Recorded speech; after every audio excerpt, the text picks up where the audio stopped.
Bienvenidos a la segunda sesión del programa Joven del Museo Nacional del Prado, que comenzó hace un par de semanas con la conferencia dedicada a Diego de Tiedra, un muy interesante escultor cuya producción está íntimamente ligada con los contextos, los artistas y las obras que protagonizan la valiente exposición Otro Renacimiento de artistas españoles en Nápoles a comienzos del Cinquecento. La conferencia de hoy, aunque impremeditadamente, también está relacionada con algo que no pudimos celebrar en 2020 a causa del confinamiento al que nos recluyó la epidemia de COVID-19, pero que sí seguimos, por decirlo así, celebrando aún. Me refiero al primer centenario del fallecimiento de Benito Pérez Galdós. A él se debe la redacción de esa no muy heroica epopeya, que son los episodios nacionales, con los que narraba la historia de España desde aproximadamente 1805 a 1880, o lo que es lo mismo, desde la Guerra de la Independencia, a través de episodios que Galdós podría haber conocido por la historia leída, pero también por los relatos que le habría contado su padre militar, que había participado en ella, hasta los años de la Restauración Borbónica, periodo que el propio Galdós vivió en primera persona y con un protagonismo nada desdeñable. Con sus 46 novelas, agrupadas en 5 series, Galdós hizo más por el conocimiento de España, por los españoles, por el pueblo español, que todos los historiadores juntos, como escribiría Max Aub, otro gran escritor, en 1966. Y ello fue probablemente no solo por el minucioso conocimiento que Galdós tenía de la historia de España, por su capacidad para recopilar y asimilar la información y por su pericia para transformar toda esa burda materia prima en materia literaria, o sea, artística, sino también por su capacidad para hacernos creer como lectores que, a través de esas herramientas, estamos ahí delante, viendo, escuchando, tocando, oliendo e incluso a veces degustando lo que ocurre al hilo de la lectura de sus páginas. A la primera serie de episodios nacionales pertenece la novela Zaragoza, publicada en 1873. A través de la peripecia de su protagonista, Gabriel Araceli, Galdós narra el segundo sitio que la ciudad sufrió entre enero y febrero de 1809, en el contexto de la que aún seguimos llamando patrióticamente Guerra de la Independencia. Galdós evoca en la novela otros sitios históricos como Numancia o Sagunto y así traza una de las semblanzas más crudas, más descarnadas de lo que Goya había llamado los desastres de la guerra, para referirse a algunos de los mismos desmanes que Galdós narra en su novela con minuciosas descripciones de los preparativos para la defensa de la ciudad, a cargo del general Palafox, las escaramuzas, la falta de alimentos, la epidemia, el saqueo, la destrucción, las ruinas. Al comienzo del capítulo 29, Galdós escribe: «¿Zaragoza se rendirá? La muerte al que esto diga. Zaragoza no se rinde. La reducirán a polvo. De sus históricas casas no quedará ladrillo sobre ladrillo. Caerán sus 100 templos, sus suelos se abrirá vomitando llamas, y lanzados al aire los cimientos, caerán las tejas al fondo de los pozos. Pero entre los escombros y entre los muertos habrá siempre una lengua viva para decir que Zaragoza no se rinde». Zaragoza no se rinde. Cambien el sujeto de la frase y tendrán formulada la esencia patriótica de la guerra. Parece decirnos Galdós que de los lodos y del polvo de la barbarie, de la destrucción, en definitiva, nace indefectiblemente una cierta idea de patria. La patria, como dijo en algún momento Rafael Sánchez Ferlosio, es la criatura congénita de la guerra, y es la guerra, me temo, la que da su fisonomía al patriotismo. Desde las guerras médicas, que enfrentaron a helenos contra persas, a la que hoy asola a Ucrania, pero no solo a Ucrania. En este momento hay activos más de 60 conflictos bélicos, aunque los medios de persuasión no den cuenta de ellos, de Siria a Yemen, de Afganistán a la República Democrática del Congo. Malditas sean las guerras y malditos sean aquellos que las promueven. De algunas de estas cuestiones hablará enseguida Daniel Aquillué Domínguez, doctor en Historia Contemporánea por la Universidad de Zaragoza, con la tesis titulada «El liberalismo en la encrucijada entre la revolución y la respetabilidad 1833-1843». Daniel Aquillué ha trabajado en torno a asuntos relacionados con la Revolución Liberal, las guerras carlistas, la historia social, la historia pública y la Guerra de la Independencia Española, y ha publicado, no está mal, 3 libros: Bailén, 1823-1873, del absolutismo al cantonalismo. Armas y votos, politización y conflictividad política en España, 1833-1843. Y el último, Guerra y cuchillo, los sitios de Zaragoza, que está estrechamente vinculado con su conferencia de hoy. Cuando Daniel termine, nos trasladaremos a la mesa como el otro día con Carlos Enrique de Navarro. Tendremos un pequeño coloquio al que les invito también a quedarse después de escuchar a Daniel. Daniel, cuando quieras. Gracias.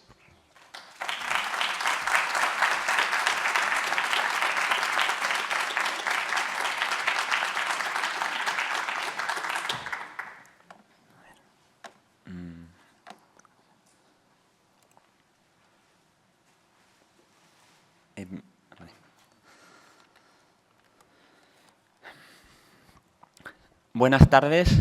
En primer lugar, como es de bien nacido ser agradecido, muchas gracias al Museo del Prado por organizar y plantar este programa joven y darnos la oportunidad de hablar en este marco incomparable de nuestras investigaciones.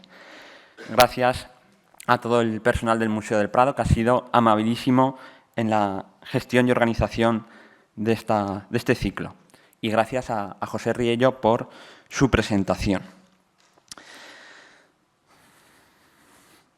Voy a hablar en esta conferencia de los sitios de Zaragoza a través de la colección del Museo del Prado. Y para ello lo he estructurado en 4 grandes bloques. Un primer bloque más corto de contexto histórico, un segundo bloque sobre pintura de historia y la pintura heroica de Goya, un tercer bloque sobre memoria estética en el largo plazo y un cuarto bloque final sobre la realidad de la guerra a través de los desastres de la guerra de Francisco de Goya. Comencemos por el principio. El siglo XIX fue convulso en Europa y España no fue la excepción. La guerra, la revolución liberal, la contrarrevolución absolutista, la construcción del Estado-nación, con la impronta del romanticismo y el historicismo, fueron procesos transversales. El liberalismo se acabó imponiendo a partir de 1836 y 1840, estableciendo una nación liberal que necesitaba mitos fundacionales y un relato común, creador de identidad nacional. Para ello, usó varios medios, y uno de ellos fue la pintura de historia. Un gran mito fundacional de aquella nación española fue, casi desde su mismo momento, la Guerra de la Independencia de 1808 a 1814. El conde de Toreno la definió acertadamente en 1835 como levantamiento, guerra y revolución. Aquel conflicto fue visto como levantamiento unánime de un pueblo guerrero, luchador por la independencia nacional y la libertad. Pero fue algo más complejo, incluso con un matiz de guerra civil. La guerra fue una guerra total y paradigmático de ello fueron los 2 asedios o sitios sufridos por la ciudad de Zaragoza, en 1808 y 1809. La convirtieron en ciudad resistente y mártir ante las tropas de Napoleón. Y el Museo del Prado alberga varias obras relativas a aquellos episodios. Y nos dicen mucho, no solo de lo que representan con la pintura, sino del momento en que se pintan.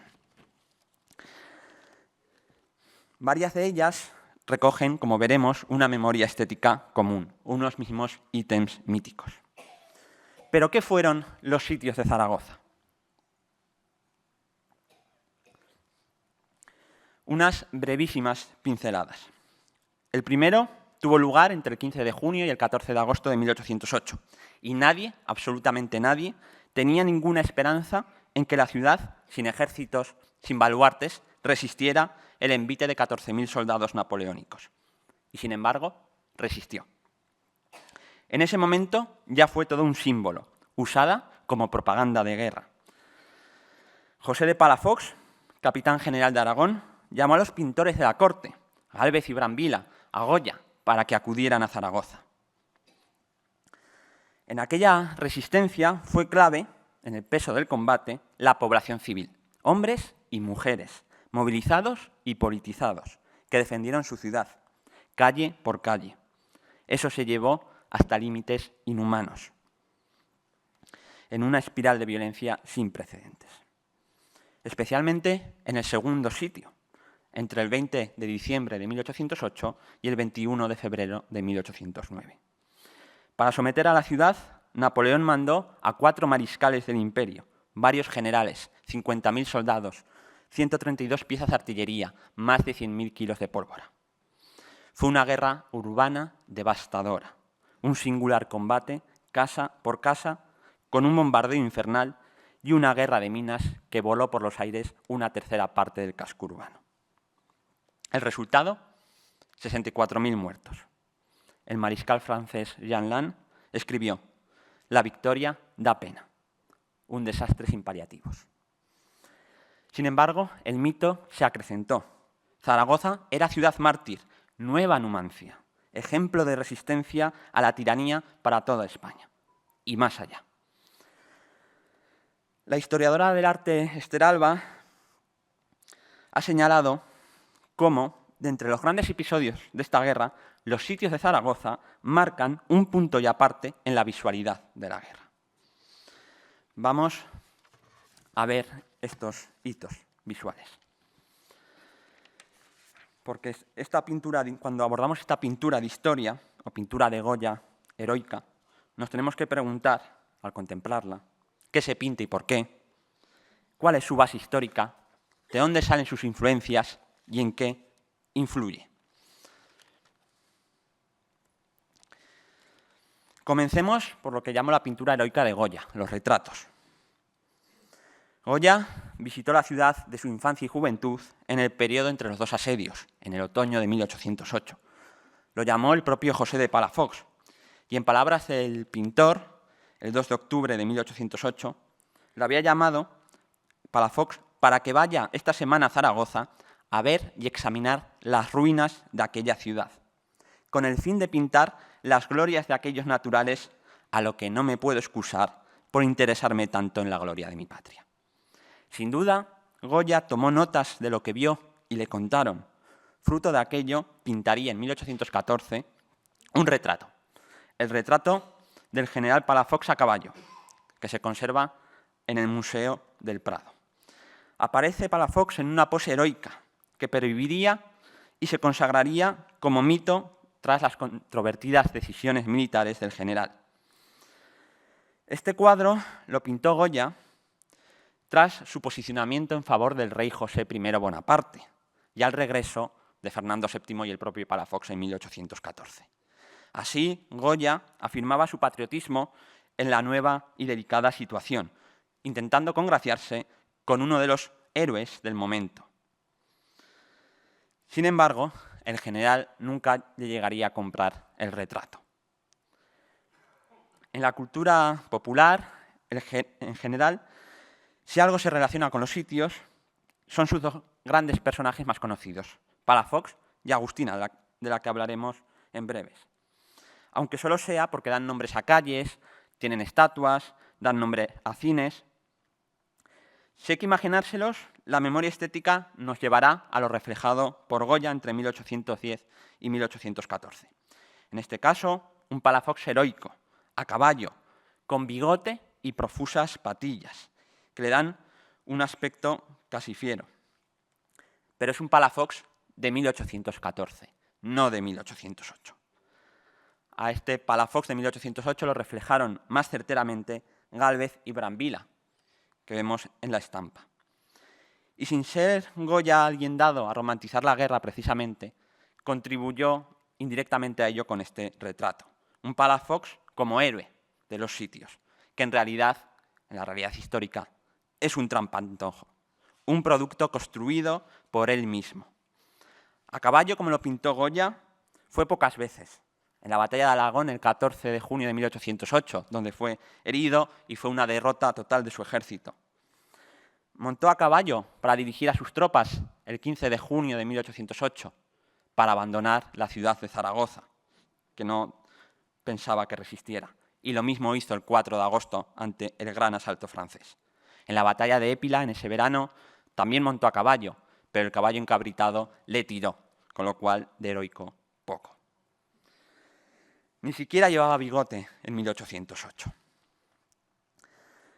En realidad, tanto Palafox como Agustina de Aragón fueron fruto de la propaganda y del relato nacional posterior, con mucho de marketing del que se vieron beneficiados ambos, empezando por el propio Palafox, quien compensó sus errores militares y escapadas de Zaragoza con un acertado dominio de la propaganda y el relato posterior. Pasando a Agustina de Aragón, en el grabado de Goya de los desastres, titulado «Qué valor», podemos ver a una mujer disparando un grueso cañón de asedio de 24 libras. Se trata de Agustina Zaragoza y Domènech, una joven barcelonesa de 22 años, esposa de artillero, que frenó, supuestamente en solitario, un ataque francés en la Puerta del Portillo el 2 de julio de 1808. Así, de espaldas, la refleja Goya y se supone que inmediatamente Palafox la condecoró por su acto heroico, inmortalizándola para la historia. ¿Esa es la historia? O quizá no. Hay matices. Para empezar, Agustina fue una de muchas mujeres que tomaron las armas, pero sin embargo solo ella alcanzó grado militar, fama mundial y reconocimiento como mito nacional.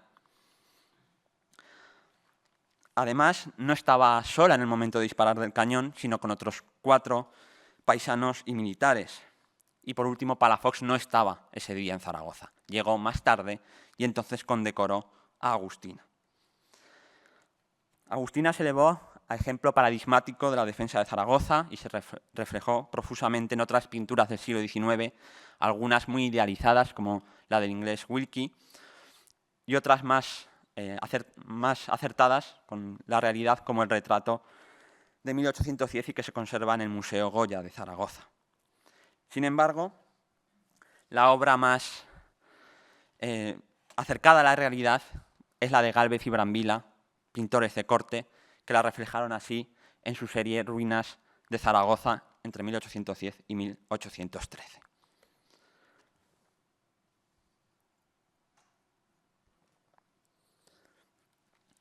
Dejamos a Goya por el momento, volveremos sobre él al final, y vamos con la pintura de historia. Las grandes narrativas de la historia española se consagraron visualmente mediante la pintura de historia, que fue oficial, fomentada por el Estado, para dar un relato canónico de una nación milenaria. La nación había desplazado en el siglo XIX al cristianismo como fuente de mito, estética y moralidad. En su historia estaba un ejemplo en el que mirarse, unirse y admirarse. Y aunque ya en 1752 se había fundado la Real Academia de Bellas Artes de San Fernando, el apogeo de la pintura de historia nacional se dio a partir de 1856, año de la primera exposición nacional convocada por la Real Academia de San Fernando. Este certamen se repetiría bienalmente y, según dijo Octavio Picón en 1881, lo crucial en un cuadro de historia era lo que representaba, a saber, un hecho de capital importancia para un país o raza. De esta forma, se afianzó el mito del levantamiento nacional unánime en 1808, a la vez que se romantizaba la guerra como algo épico y heroico. El historicismo tenía una funcionalidad clara: otorgar un relato estético a la nación española, en el marco de la monarquía isabelina primero, de la restauración alfonsina después, con un Estado liberal ya asentado. Modesto Lafuente había escrito su Magna Historia de España en los años 50 del siglo XIX. Allí comparaba a Sagunto y Numancia con Gerona y Zaragoza, trazando una línea de esencialismo de una nación española que llevaba en sus genes resistir al invasor. Ahora solo faltaba llevar eso a la pintura.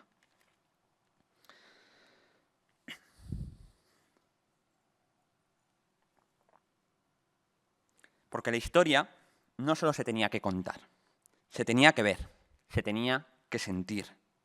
Y eso se fomentó desde distintas instituciones públicas. Todas las obras incidirían en unos mismos temas: un pueblo unido frente al invasor, en una lucha épica, con personajes civiles y militares, clérigos, mujeres, todos a una, porque todos defendían la nación española. Y así, episodios bélicos locales se convirtieron en paradigmático de lo nacional, que lo condensaba todo. Pasó con el 2 de mayo de Madrid y pasó con los sitios de Zaragoza, donde además habían confluido gentes de todas partes, aragoneses, navarros, valencianos, catalanes, murcianos, castellanos.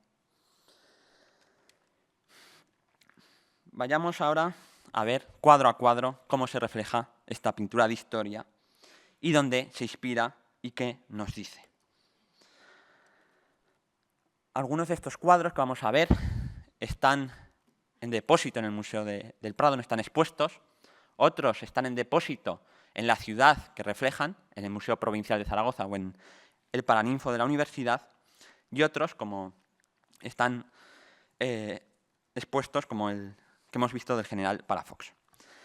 Para construir en esta pintura de historia a los tipos populares, al pueblo, tienen varias influencias los pintores. Una, que se ve sobre todo al principio, son los majos reflejados por Goya en el siglo anterior. Majos característicos por su redecilla, que veremos en algunos cuadros. También se van a fijar, sobre todo al principio, en las estampas de Gálvez y Brambila, esas ruinas de Zaragoza publicadas entre 1810 y 1813, que en este caso eran bastante fidedignas. También vamos a ver influencia de la pintura francesa, que la pintura francesa sobre los sitios de Zaragoza va a incidir mucho con unos toques orientalizantes y románticos en los frailes y en la figura del bandolero guerrillero, majo, baturro, una mezcla, como reflejo del pueblo español levantado en armas. Y así se ve en estos cuadros de Vernet y de Lejeune. Lejeune, por cierto, estuvo participando en Zaragoza. Vamos con el primer cuadro. Este cuadro es de Juan José Martínez de Espinosa y lo pintó en 1858. Refleja la muerte de un oficial español. Se titula El capitán Romeo muere rechazando a los franceses en la batería del Carmen. La base de este cuadro es la estampa de Gálvez y Brambila, batería de la Puerta del Carmen. Como vemos, la similitud es evidente. Refleja un episodio real, acaecido el 23 de julio de 1808, en la batería montada delante de la Puerta del Carmen. En ella, el capitán Pedro Romeo, un oficial veterano del ejército borbónico, cayó herido mortalmente, y es el centro de la escena. Su hijo era Pedro Joaquín Romeo, teniente de la 4ª Compañía del 3er Tercio de Voluntarios Aragoneses, levantada esta unidad a primeros de junio de ese mismo año. Quizá podría tratarse del personaje que socorre al capitán Romeo en la escena. Este cuadro nos va a dar varios detalles interesantes que se van a repetir luego. Pinta al capitán Romeo con uniforme de infantería del Regimiento del Rey, casaca blanca con vueltas moradas. Pinta a las mujeres combatientes, una lanzando una granada de mano y otra con espada al cinto, como las habían reflejado Gálvez y Brambila. En un lado aparece el fraile, figura que se va a convertir en un arquetipo, quedémonos con ella. También refleja al estamento militar, en este caso con bicornio, escarapela roja y una casaca más o menos adecuada a la época de los sitios. También representa al pueblo, tanto con redecilla, al estilo de majos, como ya con el arquetipo del baturro que se va a ir configurando, con pañuelo en la cabeza. También es interesante fijarse en los muertos y heridos que aparecen bajo la escena, porque esos muertos también se van a repetir. Un detalle significativo que nos traslada al momento en el que se pinta es la bandera que aparece. Es una bandera anacrónica, pues la rojigualda no era la bandera nacional ni del Ejército de Tierra en 1808. No lo será, de hecho, hasta 1843. Antes solo lo había sido de la Armada plazas costeras y milicia nacional. Por tanto, el pintor Martínez de Espinosa coloca esa bandera ahí retrospectivamente, en un claro mensaje nacionalista. Y eso recuerda la importancia de la bandera nacional que se da en la época. Y aquí me venía a la cabeza el cuadro que recuerda la Revolución Francesa de 1830, centrado precisamente en la bandera nacional, en este caso la tricolor francesa. El segundo pintor que trato es Álvarez Dumont, César Álvarez Dumont, quien representó la defensa popular del convento de San Agustín en 1809. En dos cuadros, defensa del púlpito de San Agustín y defensa de la torre de San Agustín de 1884 y 1887, y que hacen pareja. Álvarez Dumont pinta lo que cuenta Galdós en la literatura, en su episodio nacional de Zaragoza, publicado en 1873, unos años antes solo de que Dumont pintara estos cuadros. Galdós, a su vez, por cierto, se basa en el relato, en la historia que escribe en 1830 Agustín Alcalde y Vieca, que es la historia canónica de los sitios de Zaragoza, historia con el sello de aprobación de José de Palafox, lo cual no es inocente. Estos óleos reflejan un episodio concreto del 1 de febrero de 1809, la defensa de esa iglesia del convento de San Agustín durante el segundo sitio. El episodio comenzó cuando los franceses, las tropas napoleónicas, una vez posesionadas del convento de Santa Mónica, contiguo al de San Agustín, abrieron brecha en los muros del claustro, donde se apostaron los defensores.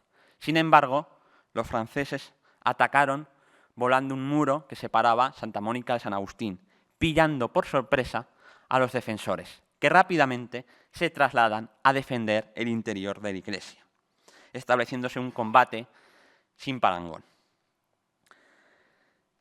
En el combate heroico en la iglesia de San Agustín, que refleja Dumont, tiene mucho que ver, como decimos, con Galdós, porque Galdós coloca ahí a un personaje, el tío Garcés, quien es el defensor del púlpito.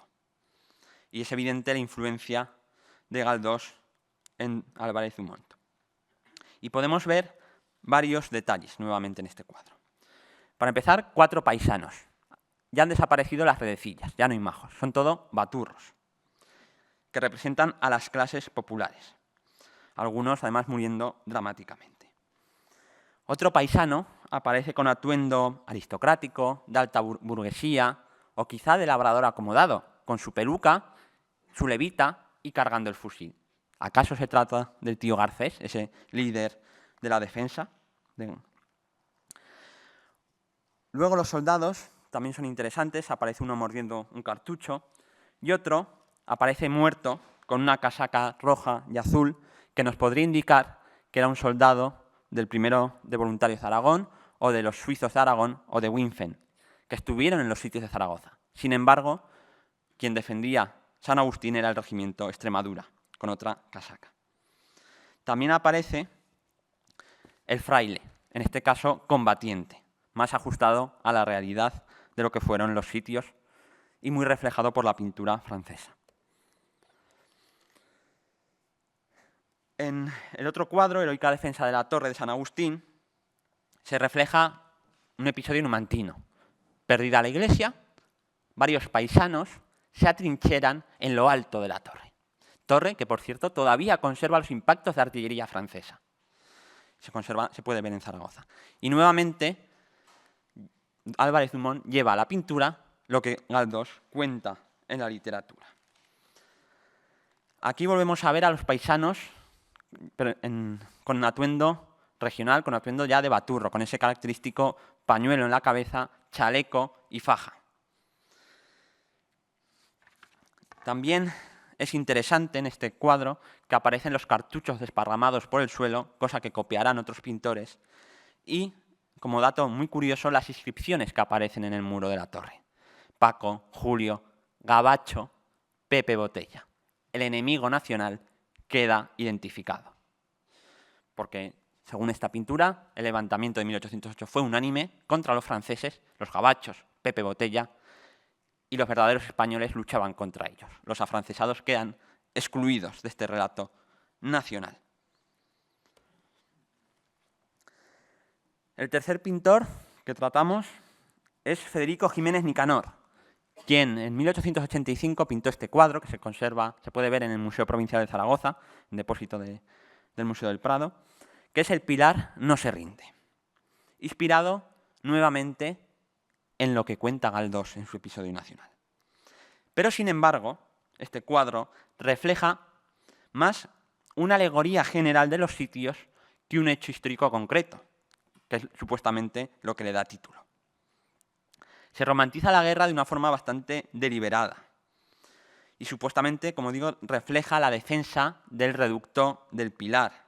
Se ven unas almenas de piedra al fondo, un cañón, unas casas y nuevamente la unión de personajes que reflejan la unión de todos los españoles, en un claro mensaje nacionalista. Frailes, soldados, paisanos y mujeres.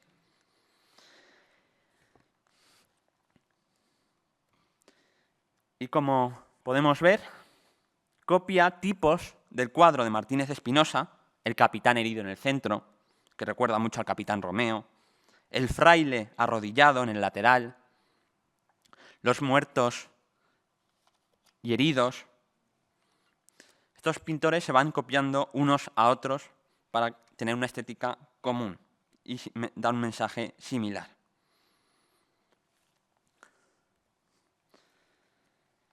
Pero si supuestamente el episodio pretendía reflejar la defensa del reducto del Pilar, no lo parece.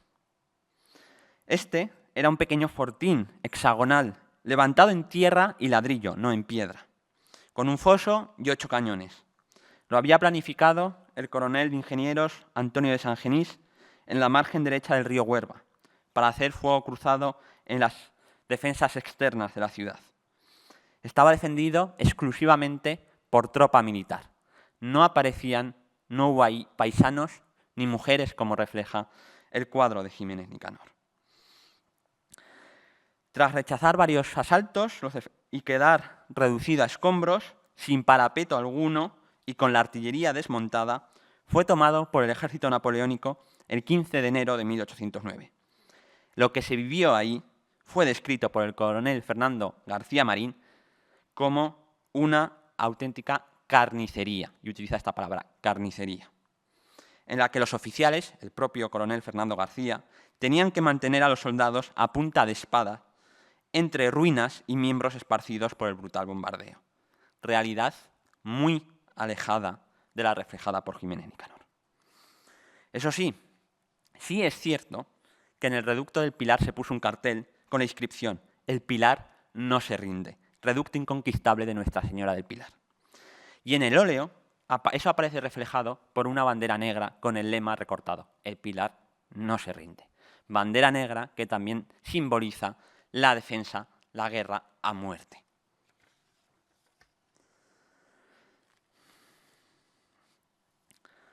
Vamos con el cuarto pintor, Nicolás Mejía Márquez, que pintó Defensa del convento de Santa Engracia de Zaragoza y lo pintó en 1890.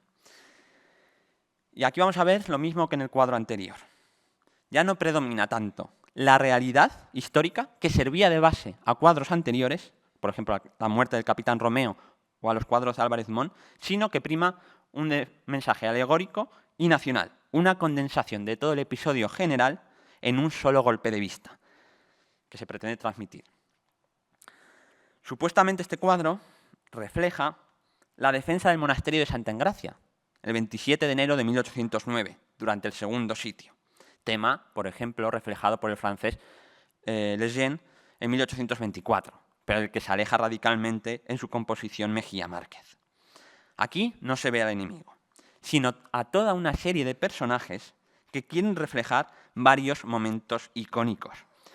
Y personajes variados, condensados en una sola escena que sirva para consolidar una memoria estética común del mito. Es igual a Jiménez de Nicanor en ese sentido. ¿Y qué detalle nos ofrece? Tras esos paisanos parapetados, tras los muebles, lo que parece más una rica casa aragonesa del siglo XVI al XVIII que el convento de Santa Engracia, aparece nuevamente el fraile que repite la estética de los cuadros anteriores. Aparecen soldados que copian a los de Jiménez Nicanor, con la misma casaca y el mismo chacó, el mismo sombrero cilíndrico. Pero, sin embargo, son soldados anacrónicos, porque ese uniforme es bastante posterior a la Guerra de Independencia. En la Guerra de Independencia los soldados españoles llevaban bicornio, como los reflejó en estas estampas el burgués de Hamburgo a los soldados españoles que iban a Dinamarca en 1807. Otro soldado que aparece herido y quizá pretenda reflejar a un real guardia. Los reales guardias fueron una unidad que efectivamente estuvo en los sitios de Zaragoza. Y el uniforme con el que aparece se asemeja ligeramente al uniforme de los reales guardias, pero de final de la guerra, de 1813 y 1814, porque el que llevaba a comienzo de la guerra era con bicornio. Pero estos anacronismos no importan a la hora de transmitir el mensaje. Luego tenemos a los tipos populares que siguen siendo baturros. Definitivamente los majos han desaparecido. Estaban en la muerte del capitán Romeo, estaban en Gálvez y Brambila, pero aquí, a final del siglo XIX, ya no están. Hay un arquetipo de pueblo aragonés, el baturro, con el pañuelo a la cabeza. Y aquí es curioso que aparece un baturro que lleva colgado un escapulario con la Virgen del Pilar, porque la Virgen del Pilar se convierte en otro pilar, valga la redundancia, de la defensa, y se magnificará además en el relato posterior. Y es real que los defensores llevaban esos escapularios pensando que les defenderían, les protegerían en el combate. Eso sí, el cuadro de Mejía Márquez tiene algunos detalles novedosos y que son interesantes y significativos. Para empezar, este paisano, este baturro, que aparece con un pico, que parece que va a abrir una aspillera en la pared para disparar con el fusil, o quizá una vía de escape para pasar de una casa a otra. Sin embargo, eso no sucedió nunca en el convento de Santa Engracia, porque el combate casa por casa, característico del segundo asedio, se dio después de la caída de Santa Engracia, en febrero de 1809. Sin embargo, aquí parece nuevamente que el pintor esté influenciado por la narración de Benito Pérez Galdós, de su episodio nacional de 1873, en el que refleja precisamente ese característico combate urbano de febrero de 1809. También, aunque aparecen mujeres de clases populares, aparece una mujer con atuendo de noble. Quizá pretenda reflejar a Consolación Azlor, la condesa de Bureta, que fue un personaje relevante en la defensa de Zaragoza, pero más en el primer sitio. En el segundo sitio estuvo más en labores de retaguardia, no de combate. Otro elemento novedoso es el niño que aparece. El niño, que efectivamente hubo miles de personas civiles que se buscaron refugio en Zaragoza, lo que encontraron fue un inmenso cementerio, en realidad, pero hubo incluso niños combatientes y niños que se refugiaron en bodegas, siendo pasto o del bombardeo o de la epidemia. El niño había aparecido en la estampa Y son fieras de Francisco de Goya. Apareció también a finales del siglo XIX en un cuadro sobre la capitulación de Zaragoza de Maurice Orange de 1893 y aparecerá en el Monumento a los Sitios de Agustín Querol en 1908. Por último, lo que se refleja más allá de los personajes. El marco nos dice evidentemente que eso no es el convento de Santa Engracia. Le pone el título por ser un momento icónico, pero no tiene nada que ver con el convento de Santa Engracia, sino que es más una defensa casa por casa condensado en un único cuadro. Esto lo reflejó Lejeune, que Lejeune estuvo combatiendo en Santa Engracia. Está herido él mismo en este cuadro, porque fue herido realmente. Y se acerca más a la realidad histórica de la defensa de Santa Engracia que este cuadro de pintura de historia. Vistos los cuadros, ¿qué suponen para la pintura de los sitios? ¿Qué suponen para la historia? Pues estos cuadros de pintura historicista construyen el arquetipo, o ayudan a construir el arquetipo del aragonés, el baturro. Ya no es el paisano aragonés que reflejan Gálvez y Brambila, que viste de diversas formas, incluso con redecillas a la madrileña, porque también había modas en el siglo XIX, sino que es un baturro, un paisano aragonés encorsetado en una estética concreta, que se forja en el siglo XIX y se culmina en el siglo XX. Ese baturro con faja, chaleco y pañuelo en la cabeza.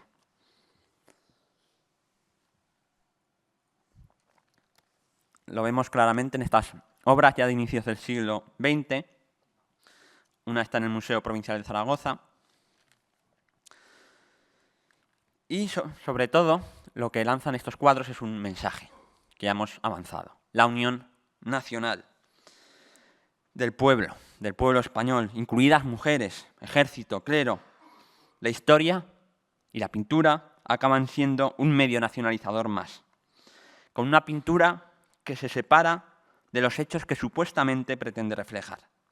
Zaragoza se convierte en la imagen que simboliza todo el año 1808, toda la guerra de independencia.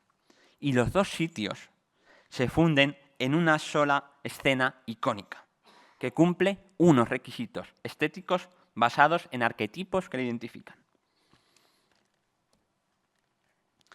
Vamos con el tercer bloque para ver esta memoria estética, ¿no? Porque esta memoria estética no se queda en la pintura del siglo XIX, sino que esta pintura influye hasta nuestros días. Influyendo en todo tipo de representaciones, incluido el cine, la televisión, el cómic e incluso las fiestas.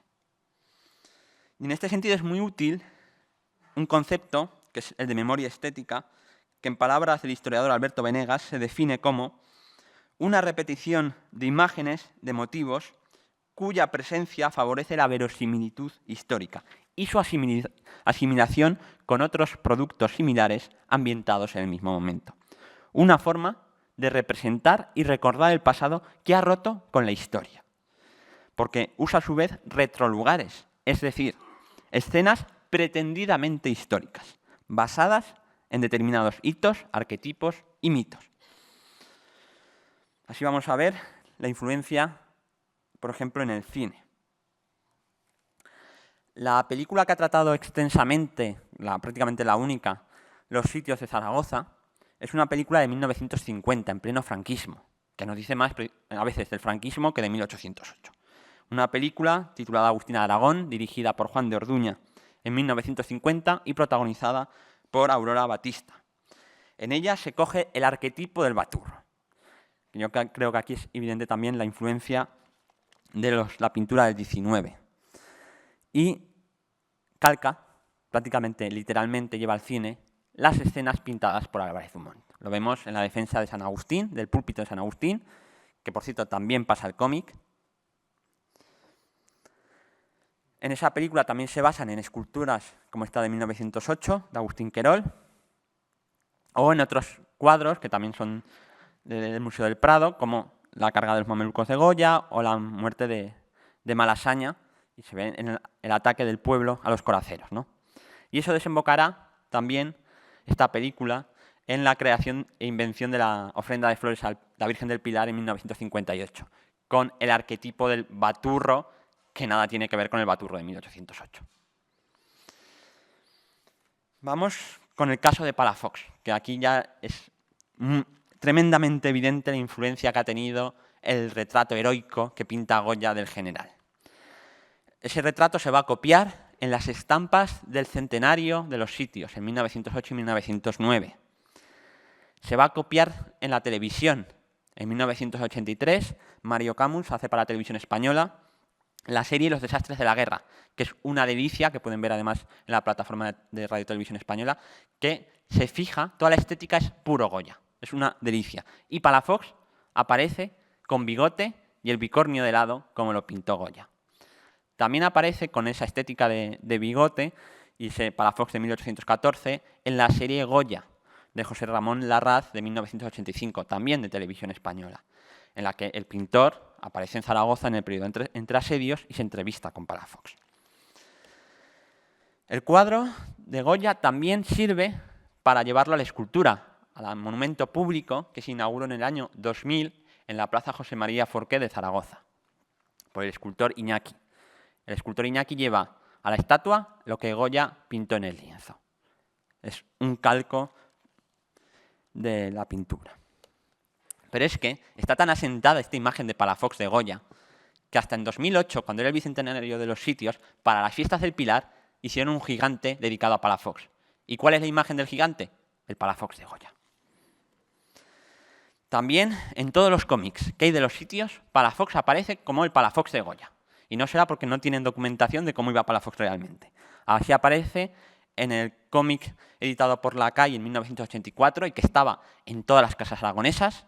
Así aparece Palafox en el cómic Agustina de Aragón de 2009. Así aparece en 2017 en Zaragoza Resiste. Y así aparece en el reciente cómic de Cascaborra de 2020. Siempre el Palafox de Goya. Hay que esperar hasta la recreación histórica que organizamos en Zaragoza para que se vuelva a la imagen real del Palafox de 1808 y no al Palafox de Goya de 1814. Aquí en imagen, mi amigo John Valera, de la Asociación Reading, asesorado por Luis Orando, recreó al Palafox de Gálvez y Brambilla y no al de Goya. Y no me resisto, para acabar este apartado, y ya voy acabando, mencionar algunos otros casos de memoria estética muy claros. Otro cuadro de Álvarez Dumont, que también está en el Prado, Defensa de Gerona. Se toma como base para la escultura que se pone en recuerdo del reducto del Pilar de Zaragoza. El parecido es evidente. O la obra más famosa, que podemos ver aquí, Los fusilamientos de Goya. Su impronta es larga y en todos los ámbitos, ¿no? En el cine se han reflejado en multitud de ocasiones. Y no me resisto a poner esta comparación con el corto de Carlos Saura del año pasado, que se proyectó en esta misma sala, que es que copia tal cual, y es que además el primer soldado francés soy yo. Bueno, acabamos ya con el último bloque, con la realidad de la guerra. Y es que la guerra es bonita pintada, pero la realidad es algo que captó mejor Goya en sus desastres de la guerra, mejor que los cuadros historicistas. Aunque los realizó entre 1810 y 1814, no vieron la luz hasta 1863. Suponen un claro reflejo de las violencias, de la espiral de violencia de aquella guerra total. Suponen una denuncia a la misma y a la sinrazón. Goya fue testigo de aquellos dramáticos acontecimientos. Viajó por España en 1808. Estuvo en Zaragoza, vio los desastres de la guerra, le contaron los combates. Vio la hambruna en Madrid en 1812. Todo ello tomó nota y lo plasmó. Y algunos de sus grabados pueden ser identificados con acontecimientos reales de Zaragoza, de los sitios de Zaragoza. Algunos ejemplos. Populacho y lo merecía. Reflejan la práctica del arrastre, la justicia y furia popular. Y es que entre 1808 y 1810, que también fue una revolución, 80 altas autoridades españolas cayeron muertas, víctimas de la furia popular.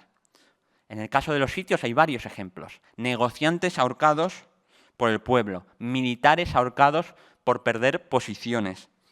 El administrador del hospital se le acusó de ocultar camas y el pueblo lo arrastró por las calles y lo acabó ahorcando en la plaza del mercado.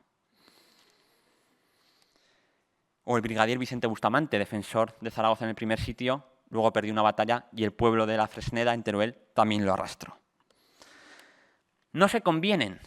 En esta estampa, Goya refleja a dos generales, es una crítica a los generales españoles que, llenos de egos y ambición, discutían mientras sus soldados morían en batalla. Y aquí hay un claro ejemplo con la batalla de Tudela, la segunda batalla de Tudela del 23 de noviembre de 1808, en la que dieron un bochornoso espectáculo los héroes de 1808. El general Castaños, quien no venció en Bailén, y el general Palafox, quien no había estado en Zaragoza.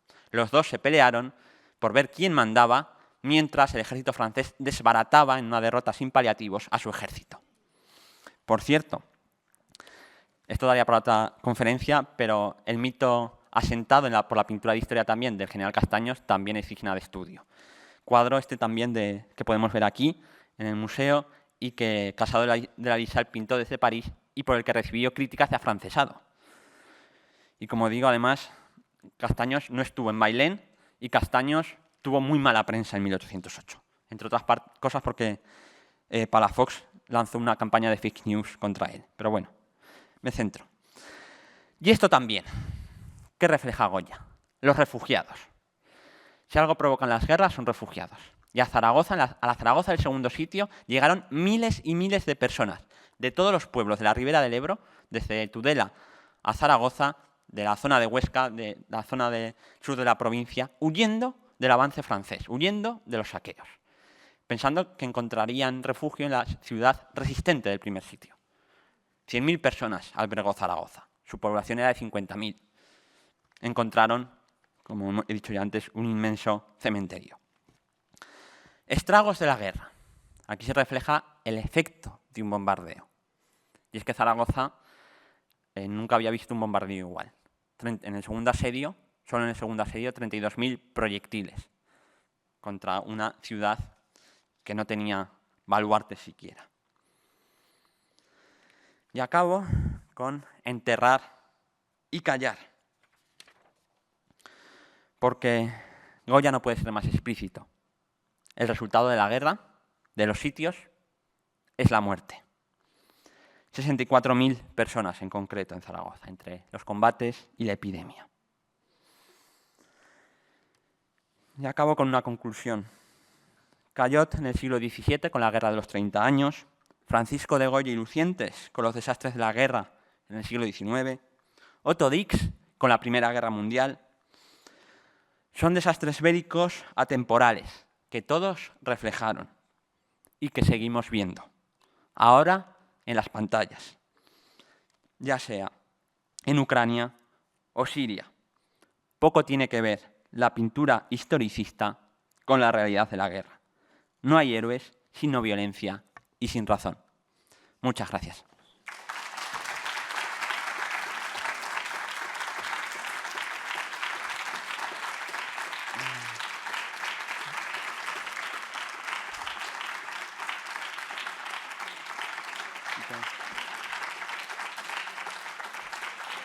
¿Me ha ajustado el tiempo?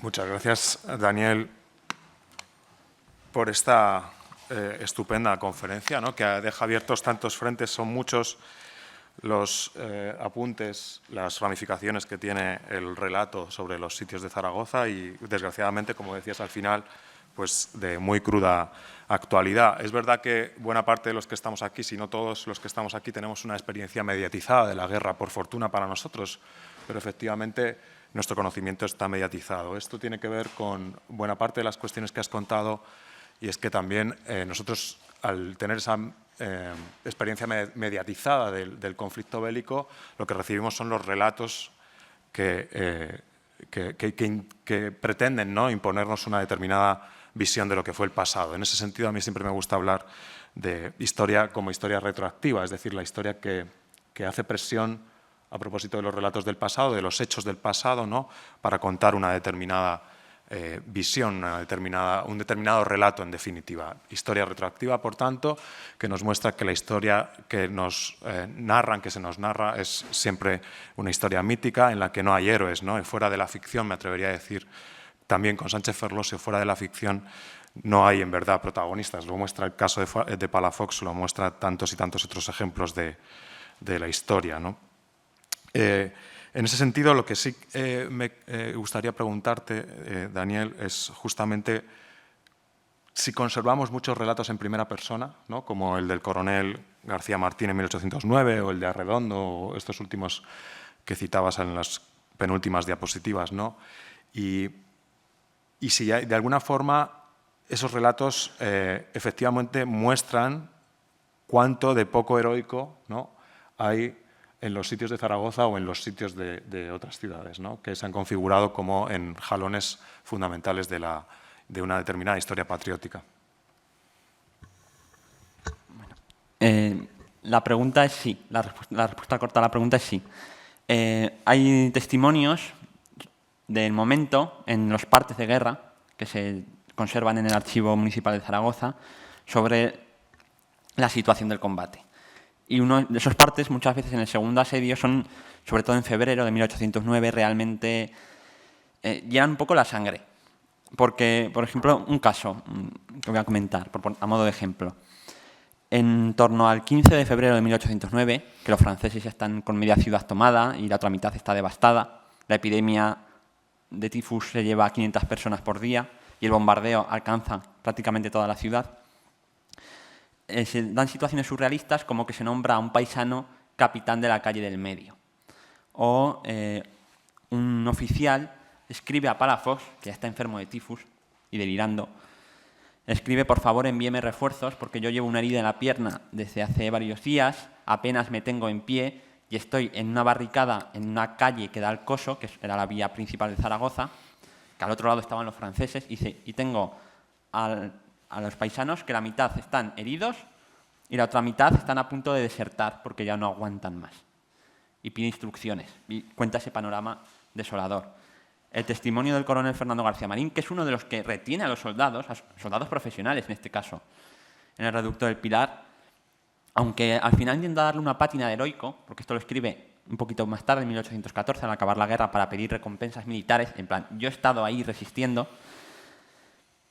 no puede evitar o reflejar el desastre. Es que habla, la palabra es carnicería, la he repetido, pero es que creo que hay que repetirla más para que nos hagamos una idea de lo que es.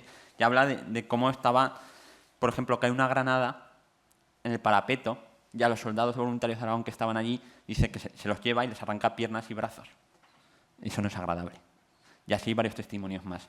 Lo que pasa es que después se van a escribir muchos relatos de participantes, tanto españoles, polacos, franceses, ingleses, que han estado en Zaragoza. Y sí que van a tender a romantizar la guerra, aun habiéndola vivido. Un caso paradigmático es Lejeune, que Lejeune pinta el cuadro en 1824 y publica un libro específico de Zaragoza, siendo que estuvo en todas las campañas napoleónicas, en 1827.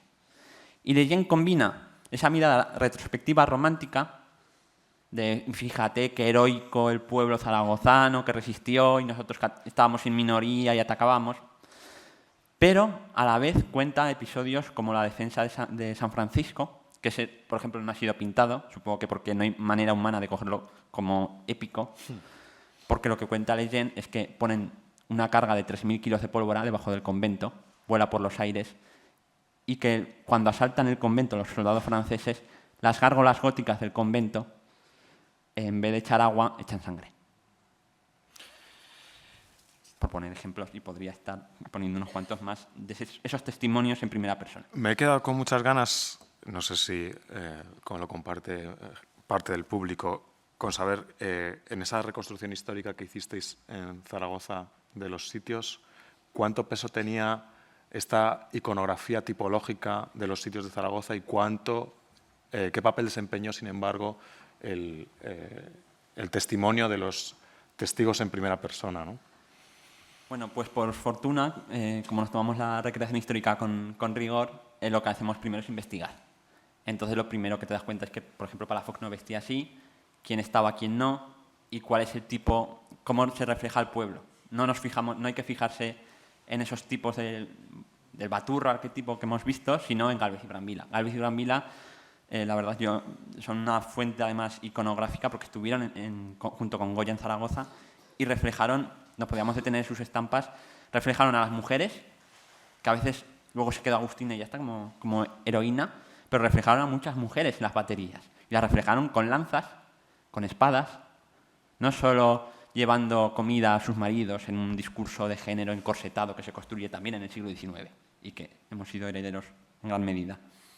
Entonces, bueno, en la recreación sí que reflejamos lo más fielmente posible el vestuario, el atuendo, yendo a las fuentes fiables, no a la pintura de historia, sino haríamos una fiesta histórica.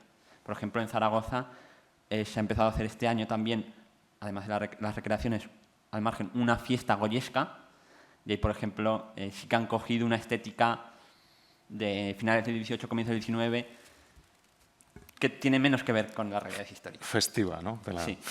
Para celebrar la guerra, ¿no? Somos más rigurosos, eso sí, no podemos reflejar los desastres de la guerra, los contamos, pero por motivos obvios no los podemos reflejar. Hay otra cuestión muy interesante que tiene que ver con el género de la pintura de historia, que desde el siglo XV se configura como el género por antonomasia de la pintura en la cultura occidental, ¿no? Y particularmente desde su codificación en el Tratado de León Battista Alberti, precisamente sobre la pintura, ¿no? Y siempre me ha interesado cómo esa pintura de historia, que tiene que tener, además de una serie de componentes formales y unas características formales, compositivas determinadas, siempre ha tenido que ver con una finalidad propedéutica, didáctica, de enseñanza moral, en definitiva, sobre los observadores, ¿no? Y, por tanto, esa pintura de historia generalmente o siempre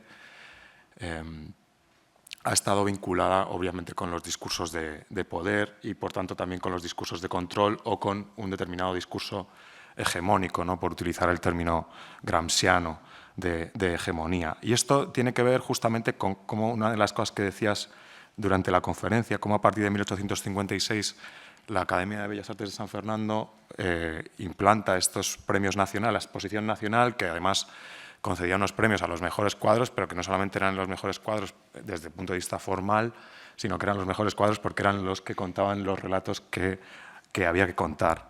Y eso, obviamente, como tú has contado fenomenal, tiene que ver con la configuración del Estado-Nación en un siglo XIX que para España es especialmente convulso, ¿no? Mi pregunta ahora es no tanto qué papel desempeña, porque ya nos lo has narrado, ahora abriría una de esas ramificaciones, ¿no? Quizá para terminar ya con el evento de hoy, es no tanto cómo han influido estos cuadros, que como digo has contado muy bien, en la configuración del Estado-Nación, ¿no? Y de nuestra idea de la nación española, sino justamente qué papel desempeñan ahora estos cuadros en la España de las comunidades, en definitiva en la España de los estatutos de autonomía. Y te digo esto porque, si no me confundo, ayer te entrevistó la propia televisión autonómica, ¿no? Y me interesa mucho saber justamente cuál es el relato que los medios de persuasión están contando utilizando, pues, no sé, en este caso tu intervención en el Museo del Prado y desde luego los mismos cuadros, ¿no? Que en definitiva son los que están ahí y son los que cuentan los sitios de Zaragoza de una manera muy determinada, como decías tú, fundamentalmente inventada más que fáctica. Bueno, en la actualidad es que en Aragón, Goya, además fue el año pasado el 275 aniversario del nacimiento de Goya en Fuendetodos, Zaragoza, y en Aragón Televisión han estado, ya a nivel de la comunidad, muy encima de todo que tuviera que ver con Goya. Y de hecho financiaron el corto de Carlos Saura, Goya 3 de mayo, ¿no? Que espero que en algún momento se pueda ver, lo pueda ver todo el mundo, porque hasta el momento se ha podido ver en el CaixaForum en Zaragoza y aquí. Y no me consta que se haya difundido. Y es pura memoria, es calcado la obra de Goya llevado al corto por Carlos Saura. Y a veces los medios, depende también quién, pero se sigue dando esa imagen arquetípica de los sitios a través de, aunque se mencionan mucho los desastres de la guerra de Goya, el discurso que se dice luego tiene más de historicismo del XIX que acorde a las investigaciones que hemos desarrollado y a la divulgación que desarrollamos, que es profusa sobre este tema además. Y a ver,